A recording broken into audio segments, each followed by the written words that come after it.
Chapter 17. Dr. McAllister was having a nightmare.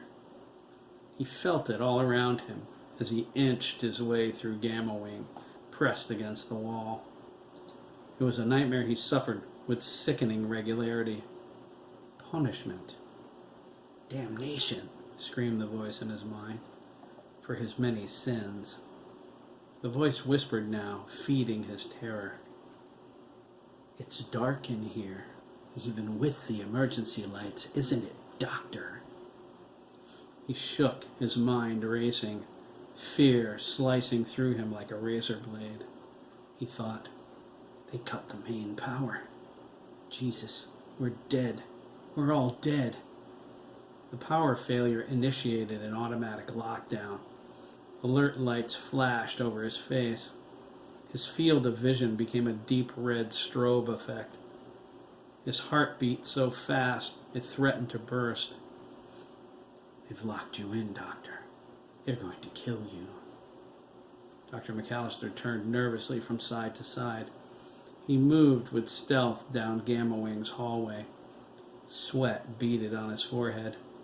It ran down his temples, soaking his shirt collar. Ops is close, the voice whispered. You must get to Ops, or you're dead, McAllister.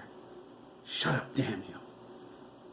He remembered being in the computer science lab. He was working on a variant of the stabilization program he envisioned. I must stabilize them, he thought. It's the only way. Jesus Christ, we have to save them. Dr. McAllister was testing it when Dr. Suarez burst into the room. His brown Mexican face was blotched and pale, his features petrified in shock. He ran over, his fat body teetering. Dr. Suarez grabbed his arm and hissed two terrifying words. They're free. McAllister immediately shared his horror. That's when the lights went out. Dr. Suarez cried, "Oh no!" and ran out the door. Dr. McAllister shook the memory away. He stopped where the laboratory corridor met the hallway leading to Ops and the Alpha Wing access door. He whimpered, trying to force himself to wake up. He pulled his hair and pinched his arm. He knew he wasn't at the complex. This was 16 years ago. He was at home, in bed, next to his wife. She got up earlier, made breakfast for Rory Jr., and then climbed back under the covers with him. Why couldn't she feel his need? Didn't she know to shake him and bring him out of this madness? Oh God, he thought, pleading.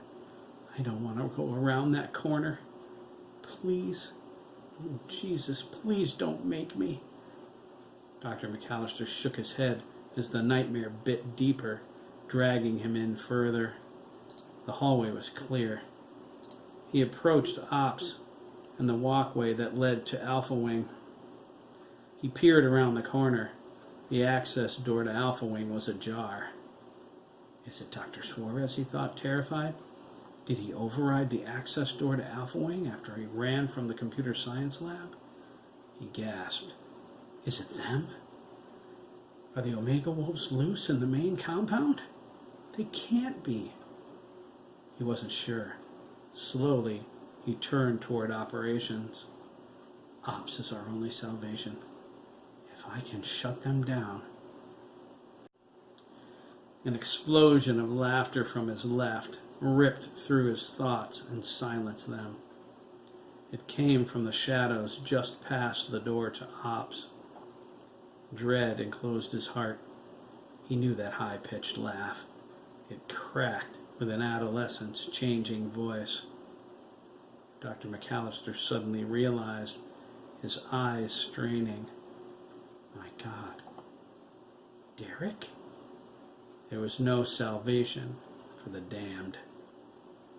He wanted to run like Suarez, far away and as fast as he could. It's a total failure. All of our work, all of these years. Why didn't I consider it before? The boys, Christ in heaven, the poor boys. He inched forward. All the overrides were in Ops. The door. It's so close. Carolyn, I need you. But that wasn't possible. She was gone. Cadet training, ethics, her unwavering devotion to the agency.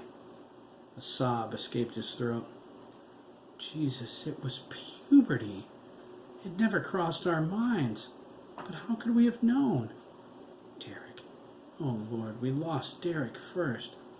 He rebelled against authority, cried or went into rages at the least provocation, and then isolated himself in his room in the dark. He went insane. The other boys fell like dominoes. Billy was the last. It took all three of us to put him down with tranquilizer guns. But now they're out. They're free. Dr. McAllister made it to ops exactly too late. He turned toward a giggle from a silhouette nearby and slapped his hands over his mouth. Derek sat on the floor, his legs crossed, gently humming. Blood matted his light brown hair. It covered his nude body. He looked up at Dr. McAllister with his pale blue human eye, the left one. The bionic eye mounted in his right socket glowed red as it twisted to focus. Derek was targeting him. He's in human form, Dr. McAllister thought desperately. There's still a chance, but what is he holding? Derek's expression was calm. Dr. Suarez's severed head was in his lap, its expression frozen in a silent scream. Derek tenderly stroked its cheeks with his clawed hand, ripping ridges into the flesh. His lens attachment buzzed and whirred. Derek gasped, threw his head back, and screamed. He exposed silver metallic fangs, snapped forward, and bit into Dr. Suarez's face. He tore out a chunk of flesh, maniacally chewed it, and spat it at Dr. McAllister. He burst into tears. "Save me, doctor," Derek sobbed, his electronically enhanced voice straining with the emotion. "Please, can you just save me?" He twitched and convulsed, his bionics malfunctioning as his body sprouted fur growing larger. He growled, "Make it stop!" "He's transforming," Dr. McAllister's thoughts cried. Derek's voice deepened. He thrust forward, an enormous, misshapen animal, his claws reaching for the doctor. "Save me!" he screamed. And Dr. McAllister screamed too. A lot. "Rory!" Judy McAllister cried, shaking her husband. "Honey, wake up! You're dreaming again!" Dr. McAllister bolted upright, gulping for air.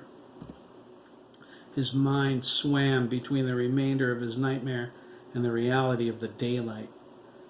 He glared frantically around his bedroom. Derek was in the corner, stroking Dr. Suarez's head. He was nude and covered in blood. His expression burned with accusation. There was a chunk of flesh missing from a bite mark in Dr. Suarez's face. "You betrayed us, doctor," he growled, baring his fangs. His human eye was wide, insane. He gnashed his teeth.